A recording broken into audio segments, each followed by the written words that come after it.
Olá, eu sou Eliana Sousa Cruz, organizadora profissional, e a minha missão é ajudar-te a tornar-te uma pessoa mais organizada para teres mais tempo e qualidade de vida. Se tens interesse em conteúdos de organização e produtividade, convido-te a subscreveres este canal para todas as semanas veres mais conteúdos como este. Na aula de hoje vou falar sobre o que são prioridades, algumas técnicas para saberes definir prioridades, mudança de mentalidade e algumas dicas e ferramentas adicionais que tenho a certeza que te vão interessar. Definir prioridades e mudar de mentalidade são coisas muito diferentes, mas elas estão interligadas. O que eu quero dizer-te aqui é que uma pessoa com muitas tarefas e sem priorização vai sentir-se perdida e não avança em nada. Muitas vezes fica dispersa em tantas tarefas, sem saber qual realizar primeiro, e às vezes deixa coisas importantes para trás, para depois. Muitas vezes também fica na roda do hamster, fica às voltas, sempre no mesmo círculo vicioso e acaba por perder o fio à meada e às vezes também aproveitar ou desperdiçar oportunidades. Então vamos entender primeiro o que é uma prioridade. Qual é a definição de prioridade? Primazia de tempo, de ordem ou categoria, ou seja, vem primeiro. Anterioridade, precedência. Quando nós pensamos em prioridades, aquilo que eu sugiro é pensares numa pirâmide, tal como está ilustrado aqui nesta imagem. Uma pirâmide com a palavra priorizar. No início, no topo da pirâmide, nós vemos apenas um quadradinho. E aqui neste quadradinho vai estar aquela que é a prioridade máxima, aquilo que tem mais importância, mais impacto, mais valor. No nível seguinte, o que vem depois é igualmente importante, mas não tão importante como a anterior. E assim sucessivamente, até à base da pirâmide, onde realmente assenta a pirâmide, onde vamos ter tarefas que são importantes no sentido em que têm que ser feitas, e até podem ser muitas tarefas, às vezes tarefas relacionadas com a rotina diária, os afazeres domésticos, etc., ou aquela rotina do trabalho, algo que tem que ser feito sempre, mas que está na base das prioridades. Não é o mais importante, não é o que está no topo, é o que tem que ser feito, mas pode ser deixado para o final da lista. Então, sempre que pensarmos em prioridades, vamos pensar assim, não só em listas de tarefas, mas também numa pirâmide, em que o principal está em cima e aquilo que não é o essencial está em baixo. Vamos entender também, é muito importante, que nem todas as tarefas têm o mesmo peso, como é óbvio. Então, para nós sermos mais produtivos e termos mais impacto com as nossas tarefas e com a gestão das nossas tarefas, focarmos naquilo que nos vai trazer mais valor. E que o valor é o valor de uma forma geral. Por exemplo, se trabalhas numa empresa, não é respondendo a todos os e-mails que te vai fazer crescer, que te vai fazer evoluir no teu trabalho, mas sim completar os projetos estratégicos que foram definidos para o grupo, para a empresa, etc. Portanto, entender aqui que estas microtarefas, tarefas mais simples, às vezes mais rápidas e banais, não quer dizer que não sejam importantes, sim, há e-mails que podem ser extremamente importantes. O que eu quero dizer é tarefas pequenas, repetitivas e que são rotineiras, enchem o nosso tempo, preenchem o nosso tempo, mas muitas vezes depois não trazem retorno, então não trazem valor. O objetivo é nós focarmos-nos naquilo que gera impacto. E aqui também já deixo uma técnica. Ainda não estou a falar das técnicas, mas vou já deixar aqui um exemplo para que entendam o que é o princípio de Pareto, que é também um exercício que nós temos que fazer para entender que 20% dos nossos esforços vão nos dar 80% dos resultados. Ou seja, quando estamos a falar de impacto do nosso trabalho, das nossas tarefas de uma forma geral, aquilo onde nós colocarmos 20% da nossa energia, do nosso foco, do nosso esforço, vai gerar 80% dos resultados. Por isso, é importante entender aqui o que é que realmente tem valor para nós investirmos nisso e depois termos os resultados desejados. Então vamos ver agora algumas técnicas para conseguirmos definir prioridades. A técnica número 1 é a matriz de Eisenhower. E mais importante do que saber o nome desta técnica é entender que é uma matriz de prioridades. Simplesmente são 4 quadrados em que nós vamos dividir as nossas tarefas por importância e urgência. Então vou explicar como é que funciona para quem não conhece esta matriz de Eisenhower. As tarefas que temos que fazer, temos a nossa lista de tarefas. Primeiro, ponto número 1 é elaborar a lista de tarefas que temos para fazer. Seja curta, seja longa, temos que ter uma lista de tarefas bem delineada. Depois vamos olhar para essas tarefas e vamos colocá-las aqui nesta matriz. Aquilo que for importante e urgente, ao mesmo tempo, é para fazer. Fazer já. Então vamos colocar naquele quadrado essas tarefas que temos mesmo que fazer porque são importantes e urgentes. Depois, vamos definir quais são as tarefas que são importantes, mas não são urgentes. Então essas nós vamos agendar. Colocamos naquele quadrado que diz agendar, para ser feito a seguir àquelas que têm que ser feitas já. Em terceiro lugar, as tarefas que são urgentes, mas não são importantes. Então, se são urgentes, mas não são importantes, nós podemos delegar. Podemos pedir ajuda ou podemos pedir a alguém que as faça, que se responsabilize por elas, mas não seremos nós a executar. E em último, no quarto quadradinho, as tarefas que não são nem urgentes, nem são importantes. Mas nós às vezes achamos que sim. E aqui é importante também entender o que é que realmente pertence a uma destas categorias. O que não for nem urgente nem importante, vamos eliminar. Então aqui neste quadrado, vamos colocar estas tarefas que podem ser eliminadas. A minha sugestão, para quem não está habituado a priorizar tarefas, nem a distribuir as suas tarefas desta forma, organizar o seu dia-a-dia segundo esta matriz. E aqui pode-se fazer uma matriz por dia ou uma matriz por semana. Vai depender de cada um. Mas é muito importante, quem está no início e quer uma técnica, precisa de uma ferramenta, fazer este exercício e perceber se funciona para si ou não. Técnica número 2. O método ABCDE. Em que é que consiste? Mais uma vez, elaborar uma lista de tarefas mais ou menos longa, idealmente bastante detalhada, porque este método vai nos ajudar mais nesses casos, quando nós temos muitas tarefas e às vezes nos sentimos sobrecarregados com tarefas e gostamos de ser pessoas organizadas, ou seja, que não nos falhe nada e muitas vezes estamos envolvidos em organização, planeamento, temos muitas responsabilidades e podemos também trabalhar sozinhos e quando trabalhamos sozinhos é importante organizarmos. Eu gosto de escrever, gosto de ter listas e de ver as coisas escritas, seja em papel, seja no digital. Mas pegar nesta lista de tarefas e começar a agrupar com as 5 primeiras letras do alfabeto, A, B, C, D, E. Então, o que é que significa esta categorização? Letra A são as tarefas mais importantes e com grande impacto.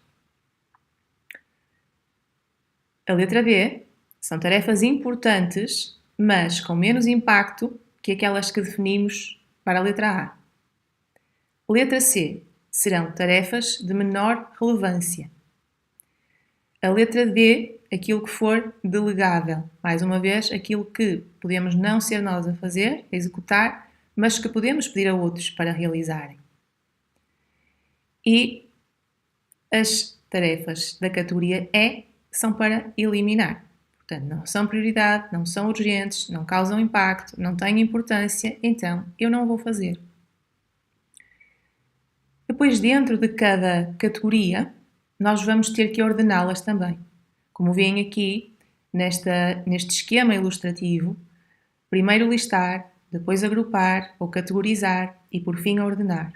Vamos ter dentro da categoria A tarefa A1, A2, A3, dentro da categoria B, B1, B2, B3 e assim sucessivamente. Porque, já referi isto na aula anterior, os especialistas em gestão de tempo e produtividade e pessoas altamente produtivas e bem-sucedidas defendem que o multitasking não existe. Não é possível fazer diversas tarefas em simultâneo. Podem-se fazer muitas tarefas, mas uma de cada vez, para ficar bem feita e sermos eficientes. Por isso mesmo, tendo listado tarefas em cada categoria, nós depois vamos ter que as ordenar no grupo A. Tarefas mais importantes e com grande impacto, nós vamos primeiro fazer a 1, depois a 2 e depois a 3. Não vamos fazê-las ao mesmo tempo. Nem vamos estressar a pensar que temos que fazer tudo em determinado momento. E aqui também depois tem a ver não só com definir as prioridades, listar aquilo que nós temos que fazer, ordenar, categorizar, mas depois fazer a gestão do tempo. Eu não vou falar sobre isso nesta aula, mas também pensar que o tempo não é elástico. O dia tem 24 horas para todos e nós temos que conseguir distribuir bem o nosso dia para bem da nossa saúde mental, não é? E da nossa saúde física também, da nossa integridade. A técnica número 3. A importância de dizer não. E podem-me dizer assim, Eliana, dizer não não é nenhuma técnica, é simplesmente dizer não. Mas eu posso vos dizer que é um exercício que tem que ser treinado, porque muitos de nós não conseguem ou têm dificuldade em dizer que não. Portanto, também é técnica, é treino, é exercício. E fala-vos uma pessoa que passou por um burnout grave. Não porque eu não soubesse dizer que não, mas o não, muitas vezes, por nós, é visto como sinal de ineficiência, incapacidade, sentimento de não corresponder às expectativas, sentimento de não se importar com o outro. Quem diz que sim a tudo ou a quase tudo quer corresponder às expectativas dos outros e também sente que é capaz, que consegue gerir, consegue lidar, consegue fazer tudo. Mas, às vezes, com sobrecarga de tarefas e não saber definir prioridades, achar que tudo é importante e tudo tem que ser feito para ontem, nós vamos ficando, nós próprios é que vamos ficando para trás e vamos perdendo produtividade. Em vez de nos tornarmos mais produtivos, vamos perder produtividade. Então, é de facto, e eu falo para aquelas pessoas que estão habituadas a querer fazer tudo, não estão habituadas a delegar, não têm capacidade de pedir ajuda ou não querem pedir ajuda, colaboração, enfim. Dizer um não de forma educada e assertiva é muitas vezes essencial para nós focarmos no que realmente importa. Às vezes até são distrações, nós estamos focados numa tarefa ou num projeto e surge algo que nos distrai desse foco e sentimos que temos que dar resposta imediata ou resposta pronta, rápida. Isso já nos vai desfocar daquilo que estávamos a fazer, já vamos dispersar, já vamos pensar em duas coisas ao mesmo tempo e depois o resultado, muito provavelmente, não vai ser o esperado. Aqui, um exemplo prático. Um freelancer que aceita muitos projetos pequenos pode perder o foco no que traz mais retorno financeiro e pessoal. Pode não acontecer, mas muitas vezes, quando nós nos dispersamos em muitas coisas em simultâneo, a acreditar que com isso vamos ser mais produtivos ou às vezes vamos ter o retorno financeiro e pessoal que pretendemos, não acontece. Então, ponderar bem as propostas, ponderar bem os desafios, as escolhas, as decisões, as ordens, para que possamos às vezes, decidir e escolher dizer que não. E não faz mal nenhum dizer que não de vez em quando, não é sempre, porque nós temos que estar disponíveis, mas é de vez em quando e para aquelas pessoas que me entendem e percebem que às vezes um não transforma e quem recebe um não entende que não é desrespeito, mas pronto, é porque se calhar estou a insistir, se calhar estou a ser abusivo, intrusivo, e a pessoa se diz que não, é porque não pode mesmo, porque normalmente ela responde de forma bastante favorável, positiva e eficiente. Portanto, se me está a dizer que não, é porque algo se passa. Uma dica para quem tem dificuldade com esta questão é, por exemplo, dizer: neste momento estou focada em X tarefa, em X projeto, em X compromisso, mas posso recomendar alguém que consiga ajudar, que possa ajudar, que saiba mais do que eu, que saiba tanto como eu. Enfim, é só um exemplo. Mas lembrem-se que dizer não também se treina. E agora outro ponto que eu trouxe para esta aula, porque acho determinante, que é a mudança de mentalidade. A mudança de mentalidade, como é lógico, não acontece de um dia para o outro. E às vezes é muito difícil para muita gente mudar de mentalidade alguma vez na vida. Mas vamos falar sobre isto. Porque adotar uma mentalidade de crescimento, de desenvolvimento e evolução pessoal, é acreditar que nós podemos desenvolver habilidades e sermos melhores. E eu acredito nisso, que ao longo da vida nós evoluímos em muitos aspectos, a nível pessoal, a nível profissional, a nível afetivo, pode ser a nível financeiro, a nível espiritual, enfim, a todos os níveis da roda da vida. Mas é preciso querer e é preciso estar aberto a isso e é preciso ter consciência se estamos ou não abertos a isso. E devemos nos focar na nossa responsabilidade pessoal, ou seja, sermos nós próprios a tomar a responsabilidade, assumir o controlo da nossa agenda e das nossas decisões. E isto também se relaciona com tudo o que eu falei para trás nesta aula. Pessoas que têm uma mentalidade fixa acreditam que procrastinar é uma característica permanente, ou seja, adiam tarefas sempre ao longo da vida, sempre foram pessoas de adiar tarefas, e se tu és uma dessas pessoas, compreendes o que eu quero dizer, é sinal que há algo aí na mentalidade que tem que ser trabalhado para se tornar mais flexível e mais aberto para uma mentalidade de crescimento.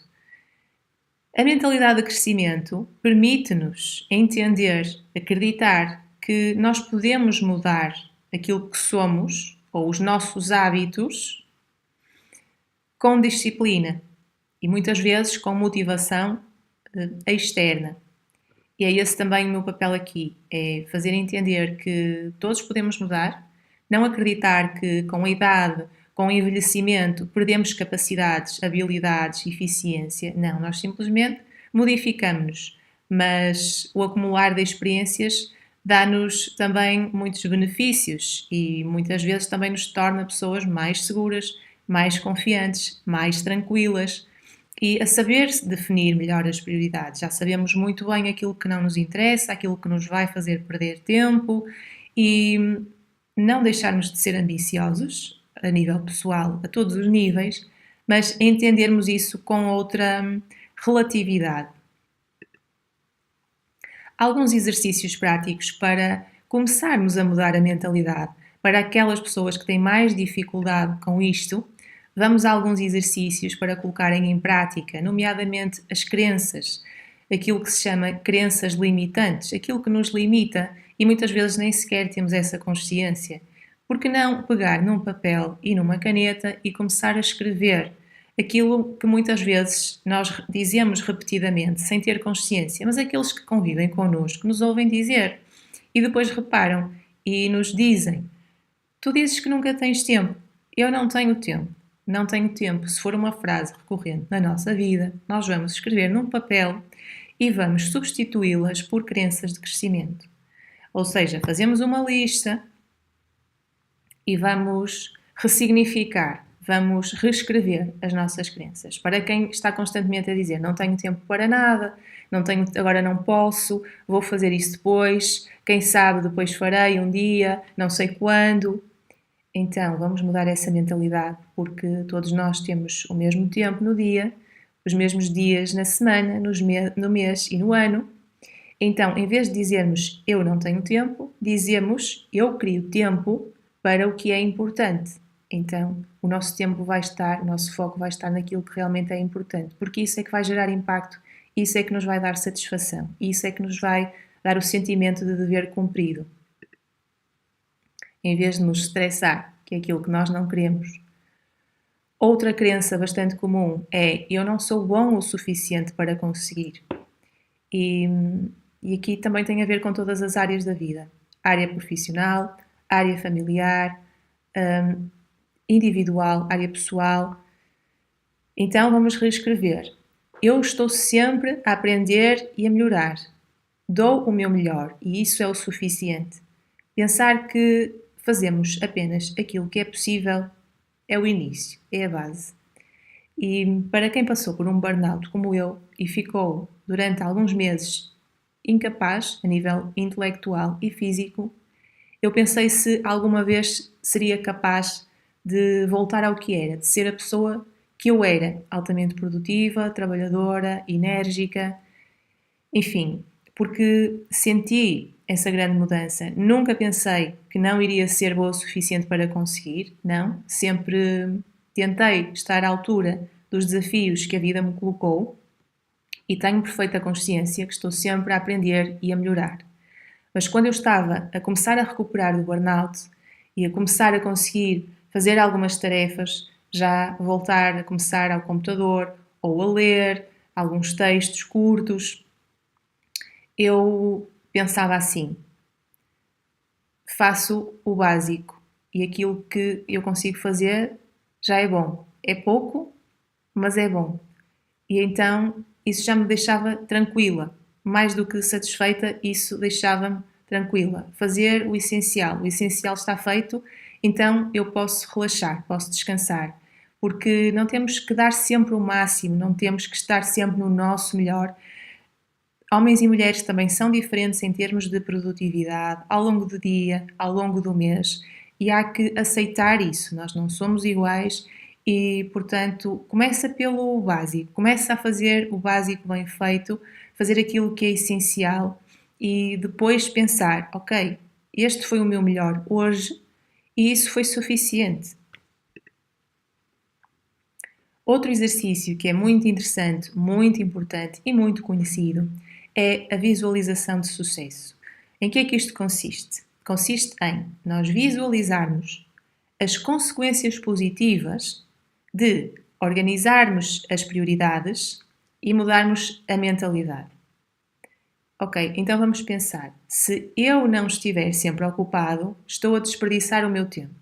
É aquilo que muitas vezes as pessoas que se dizem extremamente ocupadas pensam. Ou seja, eu não procrastino porque eu trabalho muito, então eu estou sempre ocupado. Porque se eu não estiver sempre ocupado, ou se eu ficar um bocadinho desocupado, estou a perder o meu tempo. Seja em trabalho ou seja em lazer. Há pessoas que realmente sentem essa necessidade de estarem permanentemente ocupadas, ter o seu tempo ocupado. Mas aqui é no sentido de ocupar o tempo com coisas que não têm interesse, ou coisas que não agregam valor, ou coisas que vão cansar, tanto a nível físico como a nível mental. Então vamos pensar de outra maneira. Ao focar no essencial, eu estou a criar mais espaço e liberdade para o que realmente importa na minha vida. E também é muito importante que nós, a determinado momento da nossa vida, saibamos começar a identificar aquilo que é realmente importante na nossa vida. O que é realmente importante na nossa vida? Para nós, com esta idade, neste ano, o que é realmente importante? E fazer esse exercício regularmente, no ano seguinte. Para mim, para a pessoa que eu sou hoje, o que é realmente importante na minha vida? Então eu vou-me focar nesses aspectos, vou-me focar nessas áreas. E isso para nós vai ser o essencial. E com certeza que ao fazermos isso, vamos criar mais espaço e mais liberdade para aquilo que realmente importa. E vamos começar a ver os resultados aos poucos. E esta visualização de sucesso é feita através de um quadro de visualização, um vision board e um exercício de olharmos regularmente para este quadro, esta visualização de sucesso, para nos vermos, nos conhecermos e visualizarmos aquilo que queremos, o nosso futuro também, seja a curto, a médio ou longo prazo. E aqui o que nós conseguimos ver nestas imagens meramente ilustrativas é colocarmos imagens nossas e da nossa vida, seja trabalho, conquistas, família, relacionamentos, desejos, como viagem, ou seja, objetivos que nós tenhamos em todas as áreas da nossa vida, coisas que nos fazem felizes, as nossas paixões que às vezes deixamos de lado, aqueles sonhos que achamos que nunca vamos realizar, os nossos hobbies também são importantes para nos distrairmos e para o nosso equilíbrio mental. Enfim, fazermos uma montagem de imagens num quadro em que possamos mesmo ver. O ideal pode ser num digital, mas o ideal é que seja mesmo físico. Que tenhamos um espaço, uma parede, uma tela, um quadro, em que possamos passar por lá e olhar para estas imagens e que são aquelas imagens que para nós significam sucesso. Onde é que está o nosso sucesso? Vão ser, ao mesmo tempo, motivadoras e no fundo, recompensas, não é? Consoladoras. Quando estivermos menos bem, vamos olhar para elas para nos sustermos e nos inspirarmos, e quando estivermos muito bem, vão nos inspirar para ainda estarmos melhores, para fazermos melhor e querermos perseguir os nossos sonhos, concretizar os nossos desejos. Este exercício é muito poderoso também. E como é que nós conseguimos manter o foco nas nossas prioridades? Depois de já termos falado de técnicas para sabermos definir prioridades, de algumas técnicas ou exercícios para irmos começando a modificar a nossa mentalidade de crescimento, de desenvolvimento, de abundância. Como é que nós mantemos o foco? Eu vou falar aqui um bocadinho disto, também já falei disto na aula passada, na aula de como deixar de procrastinar, porque nós temos que gerir o tempo, não é só as tarefas, é também o tempo. Então há a técnica Pomodoro, que consiste em blocos de trabalho de 25 minutos seguidos de 5 minutos de pausa, até por fazermos 2 horas de trabalho e aí fazemos uma pausa mais longa, de 15 a 20 minutos.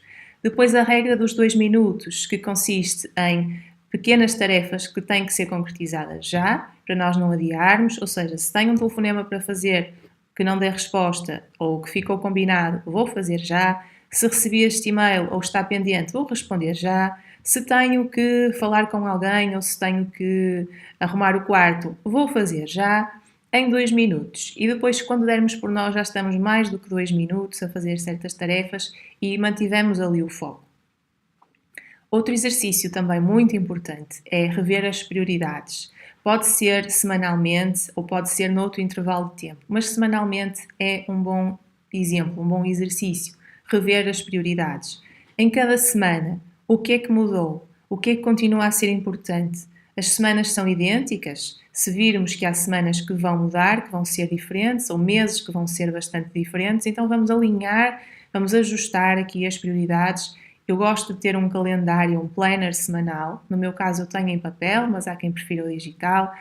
Acho importante a visualização semanal, mais do que a diária, porque um dia passa muito depressa, mas a semanal, porque também nos ajuda a criar e a manter uma rotina de trabalho e de tarefas domésticas, familiares, enfim, ajuda muito. Por isso é que eu falo sempre em calendários e vou já falar de algumas ferramentas úteis. Exemplo aqui: se na segunda-feira planeaste algo, mas na quarta-feira surgir algo mais importante, vais ter que ajustar as tuas prioridades. Então, aqui nas nossas listas de tarefas, nas estratégias que nós usamos para definir prioridades, vamos ter que ajustar.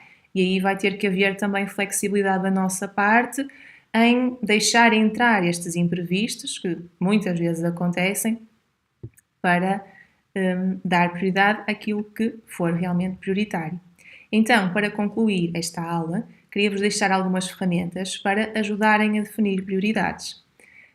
As aplicações de gestão de tempo, a mais conhecida é o calendário Google, que permite sincronizar com todos os dispositivos, nos dá lembretes, agendamentos, enfim, acho que é a aplicação mais conhecida, mas existem várias outras. Eu refiro mais 3, mas existem mais. Aqui é uma questão de instalarem a aplicação ou usarem uma demonstração temporária e verem se ajusta ao vosso caso ou não, se gostam, se dão bem com elas ou não, se é a vossa cara, e porque tem que ser ferramentas que vos ajudem e não que vos atrapalhem. No caso do Trello, é uma ferramenta visual que é também colaborativa, permite que várias pessoas interajam em projetos. Normalmente é utilizada para acelerar projetos e ser colaborativa. No caso do Notion, também é muito interessante para organizar projetos de forma individual ou colaborativa, colocar todas as tarefas com a gestão de tempo, tarefas macro e micro, até ao mais mínimo detalhe, com os timelines, ou seja, com também os prazos para começar, para terminar. É muito bom o Notion para quem gosta ou para quem ainda não conhece, pode experimentar. O Todoist também é outra app de gestão de tempo, permite criar listas de tarefas, calendário, lembretes. Basicamente, todas elas servem para organizar o trabalho e a vida e, claro que eu não vou explicar como é que cada uma funciona, mas são boas sugestões. E por fim, uma sugestão de livro para quem gosta de leituras e para quem gosta de se sentir motivado através destes livros de não só desenvolvimento pessoal, mas também de motivação e organização e produtividade. Chama-se A Única Coisa e é do Gary Keller e Jay Papasan, que eu acho que é assim que se diz. O que é que eles dizem? A verdade simples e surpreendente por trás dos resultados extraordinários. E aqui tem a ver com o poder do foco. Focar naquilo que é essencial, naquilo que gera impacto, aquilo que eu fui falando ao longo desta aula. E vou deixar o link deste livro na descrição deste vídeo. Espero que tenham gostado deste conteúdo, espero que tenha sido útil para vocês em como definir prioridades e deixem os vossos comentários. Convido-vos também mais uma vez a subscrever o canal se ainda não estão subscritos e até ao próximo vídeo.